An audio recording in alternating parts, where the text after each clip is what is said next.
In Newark, Patterson, a lot of these cities throughout the country, the reforming of education is a buzzword for stealing the public and taxpayers' assets to turn over to wealthy hedge fund people and private investors and private nonprofits.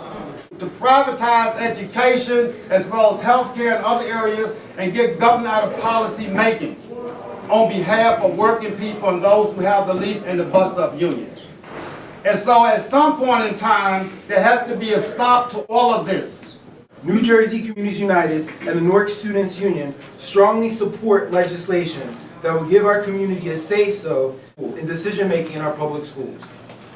And we're proud of the coalition that has been built over the last month with Parents Against One Newark to mobilize against the proposed school closure. As a parent, I absolutely agree. There is room to improve our public schools, but the One Newark plan is not the way to do that. The Stop Public School Closures Act is a positive first step towards restoring our voices in the direction of our public schools and the foundation that is built to prepare our children for the future.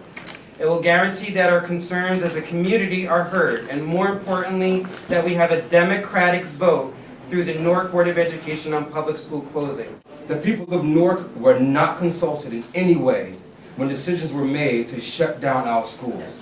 In fact, Newarkers were completely shut out of all of the verdicts affecting our public schools. To that, I say to the Christie administration, how dare you? However, the people of Newark are determined. We are fighting back in one voice to gain local control of our children's schooling. We are earnest in our efforts for our children to have excellent quality of education.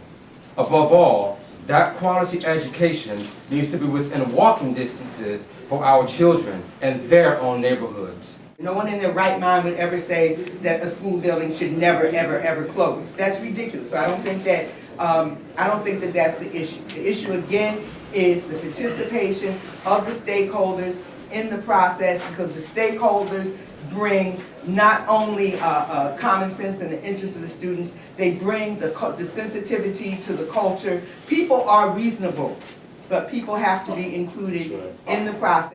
I'm here today because I am outraged by the One Newark plan announced by Christie appointed Superintendent of Newark Public School, Cammie Anderson. I question the process that was used to make the decisions about school closing in Newark, and I question the goals and expected outcomes of these school closures are supposed to be. We must have a deliberative discussion, planning, and outcomes discussed about how we can engage and improve public education for all the children of the state of New Jersey, because that there is our constitutional obligation of a thorough and efficient education, public education for all of our children. Our children's schools are not for sale to the highest bidder. Right. These schools belong to the community, and we will do anything in our power to protect them from these poverty pimps. I am thrilled with the opportunity to publicly begin to challenge the lack of involvement, the lack of inclusion of our parents in Newark. This is a state, this is not just about Newark, this is about our public schools, the importance of them. I welcome the opportunity to spotlight the importance of public education to our parents and our constituents. We have to create change in some of our school settings. That is not without any doubt, and all of us recognize it in the room. But if we do it in a collective way, working towards a final goal that really is more comprehensive, I think that the end result is a much greater win-win for all of our communities.